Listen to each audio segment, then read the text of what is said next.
Do not fear, Saf is here, and this is Saf Buxley from Saf Surgery, and welcome back to a show that talks about addiction, trauma, and mental health. And wow, we've been talking about all three topics that we've aimed, and the reason why we had this show, it's not often we have a guest who's experienced all three with regards to trauma, addiction, and mental health. And with regards to trauma, Christine, our guest today, she's been talking about the early trauma she had with the separation, the divorce of her parents. That led to the start of her habit of drinking alcohol, which came into addiction or escalated into drugs as well. And then she stayed with her mum, and then the next episode was obviously staying with her mum's partner, who they didn't see eye to eye with, and excuse me, and then they were homeless. Mother and daughter were homeless and going from B&B. Schooling was still continuing, and then they were in a homeless accommodation. And then arguably the icing on the cake, if you like, in a negative way, of the end of her teenage years, Christine experienced extreme serious sexual assault on herself, and she had no help through it either. Since then, she has reflected back, and she has had therapy, and she has had healing, and she's able to speak about it today. But wow, Shazza, what the first half of the show we've heard. Oh, Christine, thank you for sharing this with us. Thank you very much for being so brave and sharing this on radio and sharing your story. And I'm sure it's helping people out there who are listening today and who will listen to our future podcasts, which incidentally it will be on safsurgery.com, which will be on the Saf Surgery Facebook page, and it'll be on the Saf Surgery Facebook group, and there'll be podcasts on Spotify, on SoundCloud, Google, Castbox, to mention a few. Yeah, Christine, this is and you're not even 18 yet. We've come to your story, and you've experienced and endured what you've endured, and you haven't even reached 18 yet. What happened after? I mean, obviously, you said the drugs and the alcohol escalated. I just want to clarify, I didn't do any drugs, Saf. Yeah. At this point, it was just purely alcohol. When this serious assault took place, were you just under the influence of alcohol at that time? Yeah. Okay.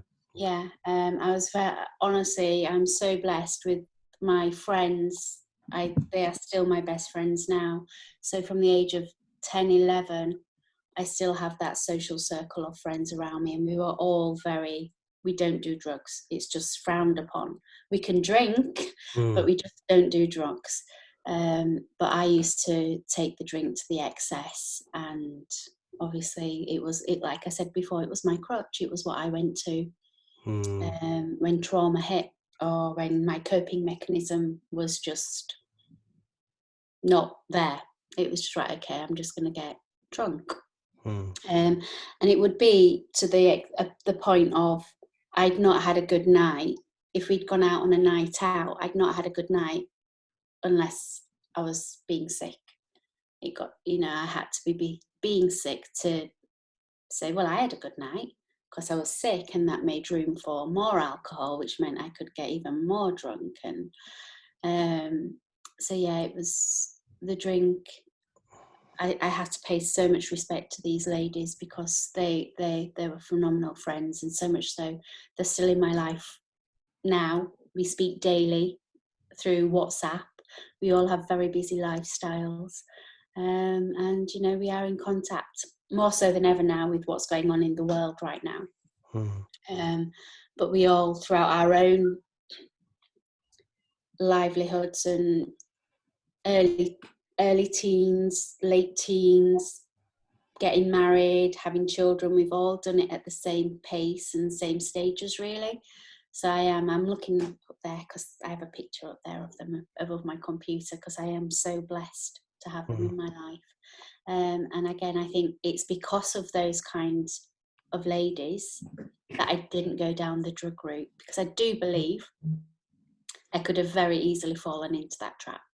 Oh, quite easily. I mean, Very easily fallen into that trap if it wasn't for those girls. yeah, Uh, it's interesting when you explain it's not a good night until you puked, and that's how it was. I remember when my example, my experiences, until I puked, got into a fight, got arrested. It's not a great night, and that's where it took it, isn't it? It's just like that's the mindset. It's the mindset. it's a It's what you mindset. gauged. It's what you know. It's what you would gauge your evening on. You'd start drinking, getting ready, and then you'd carry on the drinking, but sneakily carrying it on the bus. So for us, it would be okay. We're catching the bus at 7 o'clock, but we'll meet you in Leeds. But on that bus journey, we'd have had a bottle of Thunderbird and a bottle of Mad Dog, so we were all ready, you know, before we hit the town, and then we'd just be getting chased out of bars because I'd be throwing up everywhere or something. And the girls know me as Crazy Christine. Even their children know me as Crazy Christine because I was always the one who would take it to excess. Wow. So how many years does this go on for? Because obviously you're abstinent now, and you're doing wonderful work in trying to help other people achieve what you've achieved in terms of abstinence and spirituality, and we'll come on to your wonderful project and venture and what you do regarding the Habit Breaker, which I love, absolutely love that name. What age did you stop drinking alcohol, and why? What was the main what was the main contributory fact that helped you stop?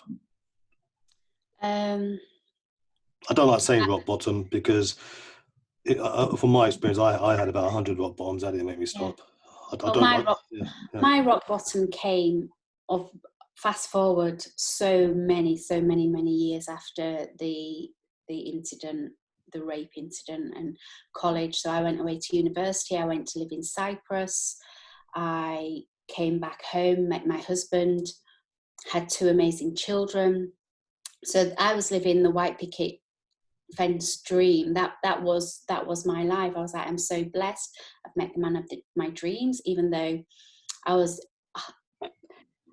absolutely going, I am never getting married. I don't want children, because I was so afraid of what had gone on in my childhood, that if I was to get married, it would only end in divorce, and that divorce would be bitter and the children would suffer. So I was very much, I don't want a man in my life that I'm going to marry. I don't want children because I want to live my life. I want to go around the world. I want to do, backpacking. I wanted all that, and I wanted my career.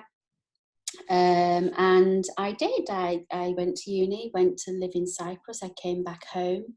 I met a guy, and after 6 weeks, he had asked me to marry him, and I said yes. I was absolutely bowled over. I just thought, this is the man of my dreams. So the plan that you had went out the window within 6 weeks. Completely out the window. I was just like, this is the absolute God of men. I just like, yeah, absolutely. I will marry you. Were you still drinking at that time? No, because I'd had no trauma, had no massive trauma. I was drinking socially. Okay. I was drinking, you're at university, so you drink like you do at university. And then obviously in Cyprus, I drank, so I was in Cyprus. But then I came home, and it was just the norm. It was just normal drinking, if normal drinking is such a thing. And this is a question I get asked in my business now: what is normal drinking? But back then, to me, I was like, I'm just normal. I'm just doing what everybody else does, and there's no judgment, there's no fear, there's no, oh my gosh, she's picking up a bottle at stupid o'clock. I was absolutely living the dream lifestyle. We'd had our house built. My son was in private education, so we had the whole white picket fence thing. Was you, although you was drinking, was you drinking to excess? A bit more than other people. Like, did you stop at a certain time? Whilst I was with my husband, yeah. Oh no, it wasn't to excess. No. It would be there. Let's have a bottle of wine on a night. Let's do that. So it was just that. Yeah. It wasn't right. I'm on my third bottle of wine and everything's cool. It Yeah. was nothing like that. It was just, okay, we go to the supermarket. You put the bottles of wine in, and we just sit and drink a bottle of red on an evening. So to me, my life had gone complete full polar opposite. I was, I was secure, I was safe, I had a lovely house, we had carpets. That sounds mental, but as a child, that was the thing that sticks out in my head. We had no carpets. My son was in private ed. We both had quite good jobs. And what line of work were you in then? we were both in hospitality. So when my university degree was hotel management with tourism, and my husband had a mathematics degree. He wanted to go into shares and things like that, but he couldn't get into that because of the recession and everything. So he ended up working in hospitality and worked his way quite up into chains of restaurants. So we had, we were pretty cool at that point. And I'd say my eldest was 8.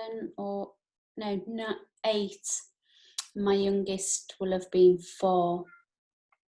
And that's when my rock bottom came. I found out that my husband had an affair. He still to this day says it was a bit of fun, but hey, he risked his marriage, and unfortunately that marriage couldn't be saved. So again, the whole, wow, I failed as a mum hit me, because my children are going to go through this divorce. We're going to be leaving. I found out in the February, but I stayed. We tried to make it work till the September. So we went for counselling and guidance, but he didn't want to save the marriage. And that's, my heart was completely broken, because I thought my whole dream, my dream of marrying the guy, to say that I didn't want to get married or have children, I entrusted in him that would never happen. This whole divorce situation would never happen. You were happy to give it a go and try. Oh, massively. So why was he not? Because he obviously, to this day, you're saying that he still says that he didn't. It was just a bit of fun. So if that was truly the case, why did he not try and give it a go then? There were words that were said, Saf, throughout the whole marriage guidance, which were unbelievable. And that was, I don't think he wanted to save the marriage. He actually showed certain things to my best friend's husband, and my best friend knew about it but didn't tell me. So she was like, Christine, just check his phone. And I was like, I don't need to check his phone. This man adores me. I adore him. And she was like, just check his phone. So she was trying to tell me this in the December, and I found out in the February. By checking his phone? Yeah. I just think he was too cowardly. He was just too cowardly to say, do you know what? I don't want to be in this relationship anymore. So therefore went around it the wrong way. And the result was that we were no longer together. So that's really when my dark time hit. So, and in between the February and the September, I lost a baby girl as well. So that was another traumatic experience. So within all that, I had the loss of a child in there as well. So, wow. And that's when, I know Jason said his 3 demons were anxiety, depression, and fear. I liken it to mine were Johnny, Jack, and Jim. Served over ice and a side order of paracetamol. Wow. Back in a minute. that Back in a minute, guys. We'll hold it back in literally 1 minute. I need a breather.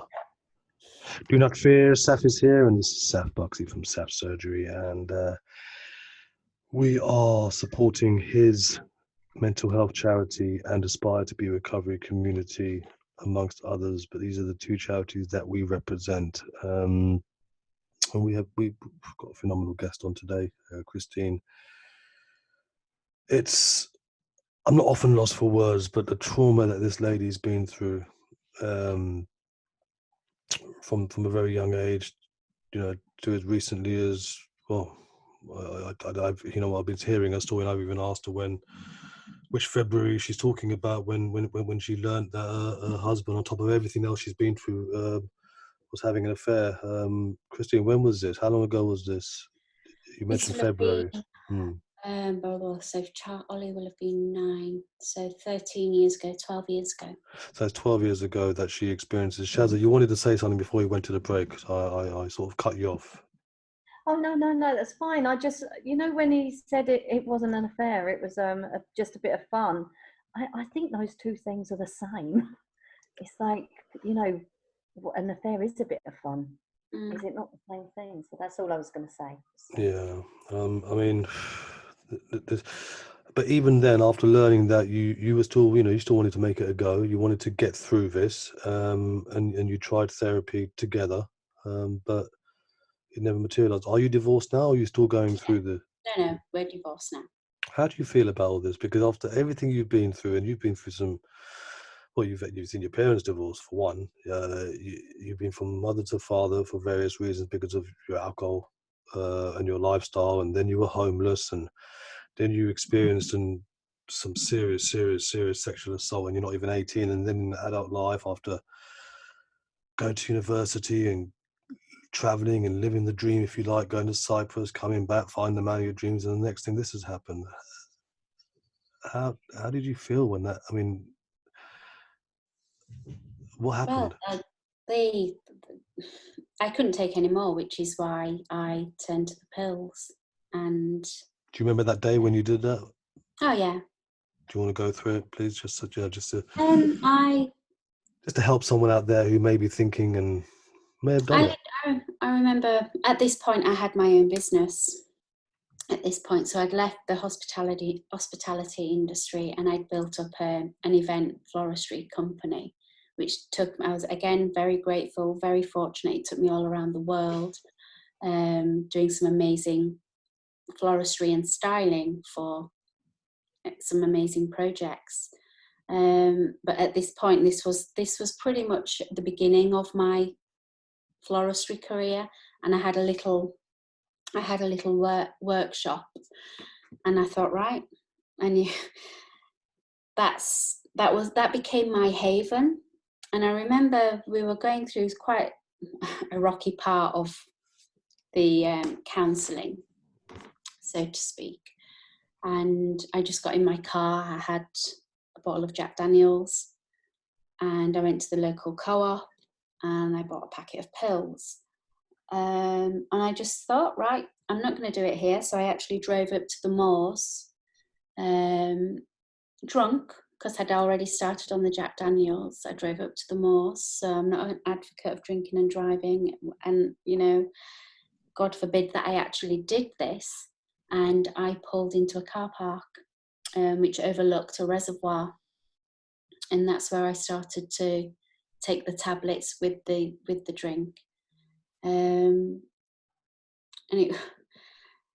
Now I am writing a book, Saf, about all this, and the funny thing is the title of the book, and this is where the title of the book comes in. I drove to this car park, and I planned on ending my life in this car park, and then I noticed that this car park was getting really, really busy. I think this is a little bit weird. It's stupid o'clock at night, and I'm here trying to end my life and go through the whole, well, I won't be missed, my children won't miss me, I'm a crap mum anyway, because I failed at being a mum because my husband's cheated on me, I failed at being a mum because I can't keep a child, I'd already lost a child, so therefore, what's the point? Where were Uh, the children, Christy? my eldest will have been 10 at this point, 9 or 10, and my youngest will have been 4 or And where 5. were they when you went to the car park? Where were they? They were with the dad. We all still lived together. We were going through that transition of trying to make it work, but he didn't want to make it work. It was me trying. And I just thought, what's the point? And then I just looked and I noticed that I was in a car park, which was for certain activities at a certain period on a night time. And I just looked and I thought, here I am in the absolute depths of despair, and I've got people around me who are in euphoria. And so therefore that put the stop on me proceeding anymore, taking any more pills, because I can't be here, I can't be found in this car park.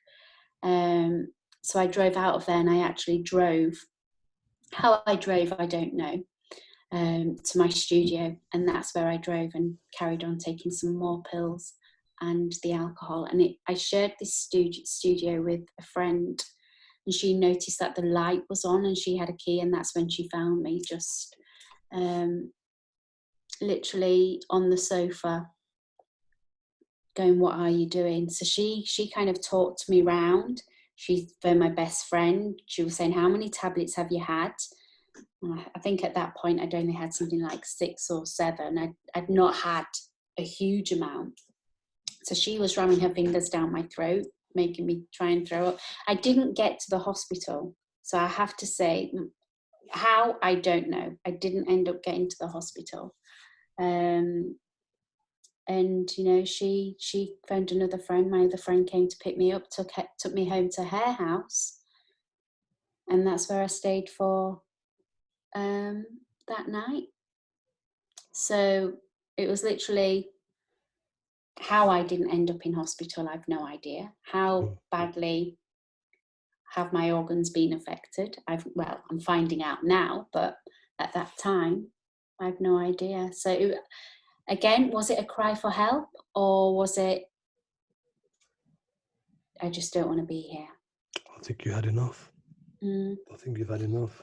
So that was it. And I got a phone call the next morning from my husband saying, you need to come home. You need to come home because I've got to go to work.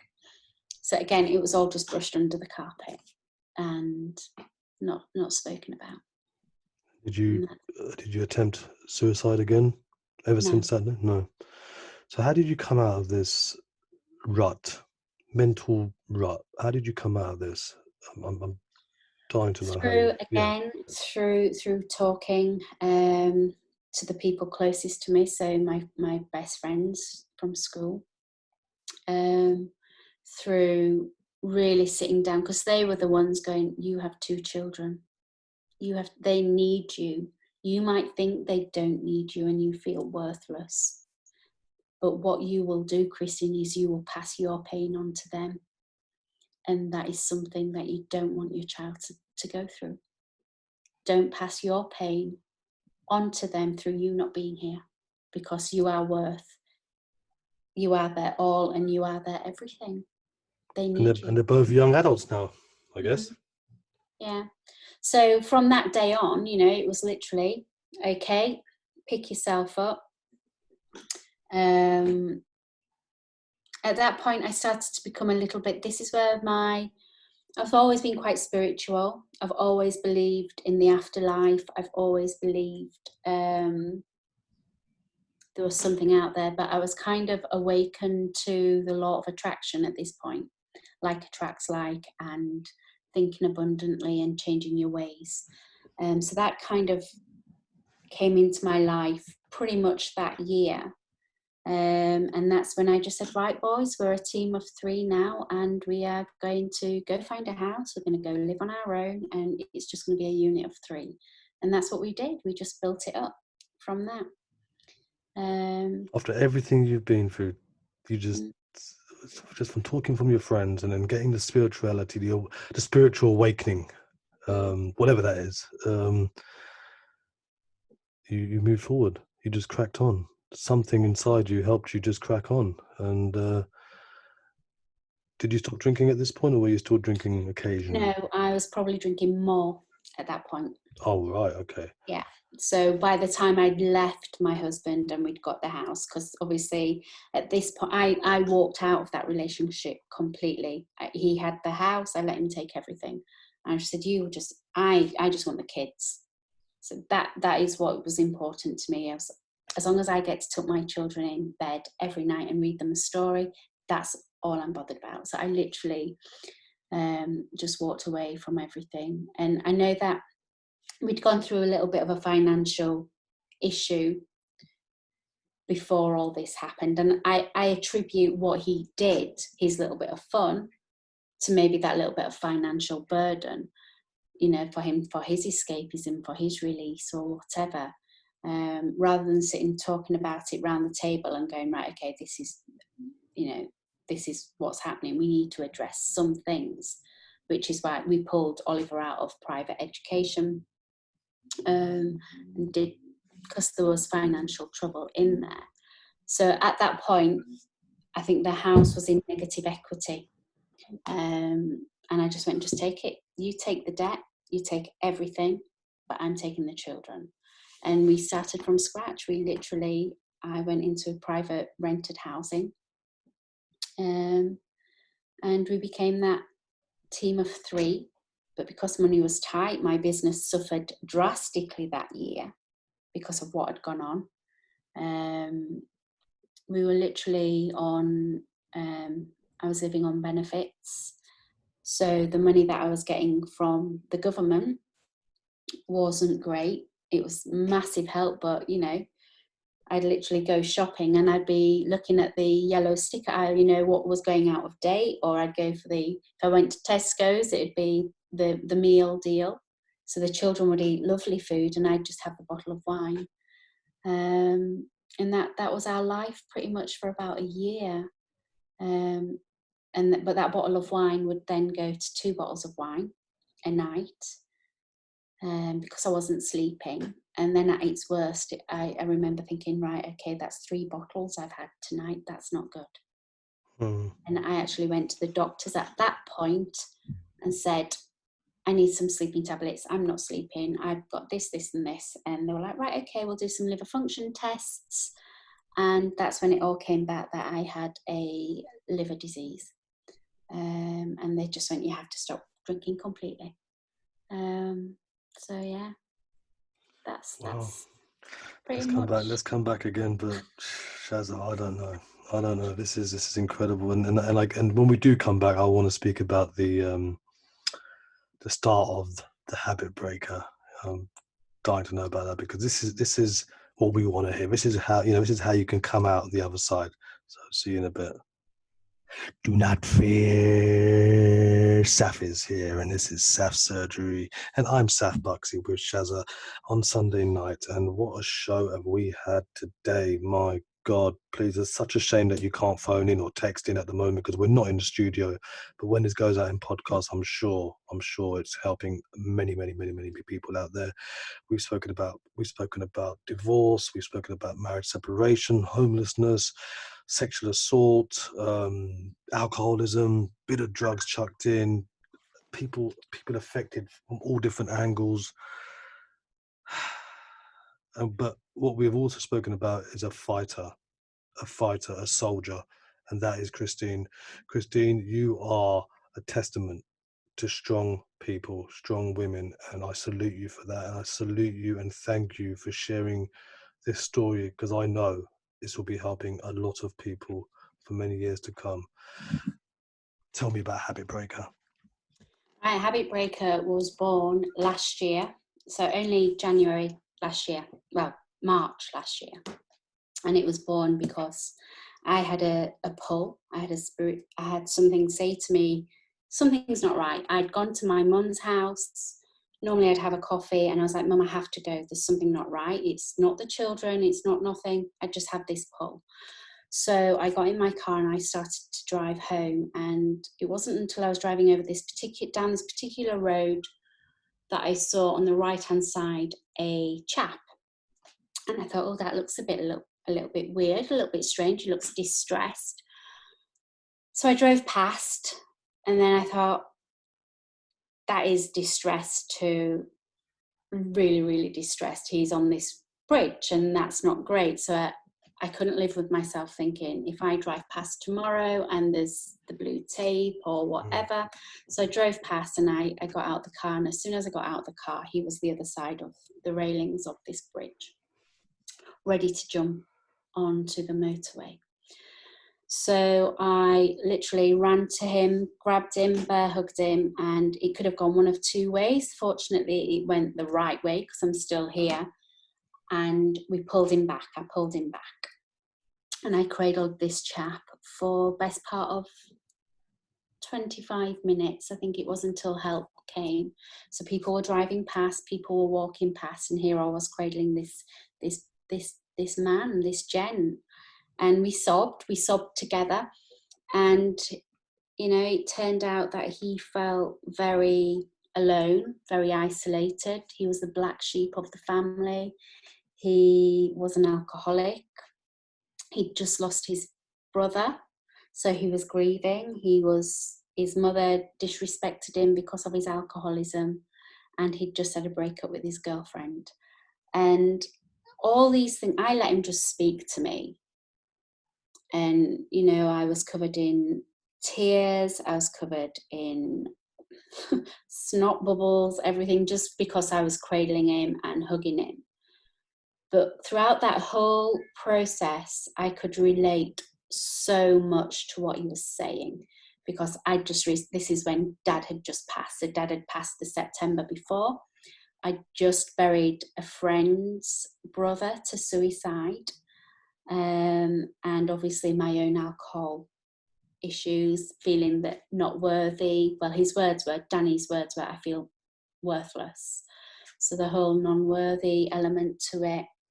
And I just thought, wow, this was me 12 years ago. This was me sat in my car with my pills and my Jack Daniels. And do you know what? This could be me again if I'm not careful, because it just takes that one little bit of a mind shift to tip you over the edge. So it was at that point that I thought, something's got to be done. Something has to be done. And I literally... You saved this guy's life, right? You saved this guy's life. You don't know where he is today, do you? I believe. No. But at that moment, you saved this guy's life, and then you had these thoughts going on in your mind. Please carry on. Yeah. This is incredible. So I drove home, contacted the police the next day and said, look, you know, I want to speak about Danny. And they couldn't give me any information because I wasn't family. So at that point in my business, I was transitioning to an online business with my floristry. But it didn't sit right. It wasn't resonating with me. So I had mentors, and I was discussing about the fact that I'd saved Danny's life. And previously to that, 2 other incidents of suicide of people I don't know. I was the last person to see them.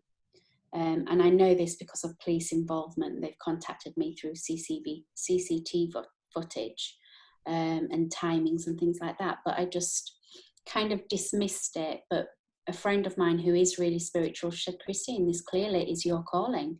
You are here and you are doing and seeing things and just missing things. So I decided to set up a business to help people break away from unhealthy addictions, which is why Habit Breaker was born. So, you know, people have said to me, well, you're Danny's earth angel.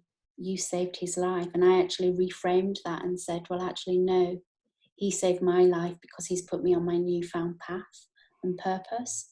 So therefore, he was my earth angel, and he was sent to me so that I could carry out helping, you know, numerous people in breaking away from that habit, whether or not it's the alcohol.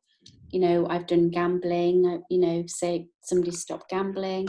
We're going through a whole reframing program. So whether or not that's relationships, unhealthy relationships with self, whether it's narcissistic relationships, gambling, gaming, internet addiction, internet porn, sex addiction. All these things are coming into play. So that's a bigger picture. Dealing with anxiety, depression, I guess that all comes under that umbrella as well, doesn't it? Yeah. So how do you provide? What kind of services do you provide? What do you do? And if someone wants to get in touch with you, how do they get in touch with you? Through you're going to ask me what my website links and everything are. It's got to be Habit Breaker dot something. It's Facebook, really, Habit Breaker on Facebook. I'm currently doing a free 5-day challenge for Habit Breaker, and that's to help them through alcohol and things like that, which is paramount at the moment, because the way the situation is at the minute, a lot of people are turning to drink out of boredom more than anything, boredom and to help relieve the stress. Yeah, I know. Is that on your website at the moment? I don't have a website. Is that on your Facebook at the moment? It's on my Facebook. If they go into my Facebook page, which is Habit Breaker, they'll find. If you can't find Christine, contact me on SAF Surgery. I'm on Instagram and things like that as well. Yeah, well, if you want help in finding Christine, it's info at safs-surgery.com. We'll go on my SAF Surgery Facebook page, give me a message, and I will direct you to Christine. Well, look, we're coming to the end of our show now, Shazza. It's gone quick, hasn't it? It's gone phenomenal. It's been great, and I know you've given a message of hope to many, many, many people, and this has been one of the most powerful shows that we've done, Christine. So really? I'd like to thank you for sharing your story, sharing your journey, and if you have any last minute words, what would you say to someone who's been through what you've been through, in a nutshell? Fundamentally, you are not worthless. You suffer with mental health, or you think the deepest, darkest thoughts. Just talk and reach out, because there is somebody out there who can and will help you. That's the thing, they will help you. And you're not on your own. You are not on your own. People are going through exactly the same, and you get the support. There's no shame in it. No shame in it. Well, thank you very much. That's a great thing to close on. We're running out of time, but just on this case, I want to have I do a Real Talks every Thursday live globally, where it's part of the Speak Up and Empower group, and I would definitely like to invite you on one of my talks in the future. And incidentally, this Thursday is my first Real Talk with Natalie Coleman, so check on my page where and how to access that. Thank you very much, Christine. Thank you, Shazza. It's been a great show. Thank you. Thank you. Big loves. Big love and hug. Damn, do not fear. SAF is here, and this is SAF Surgery. I know.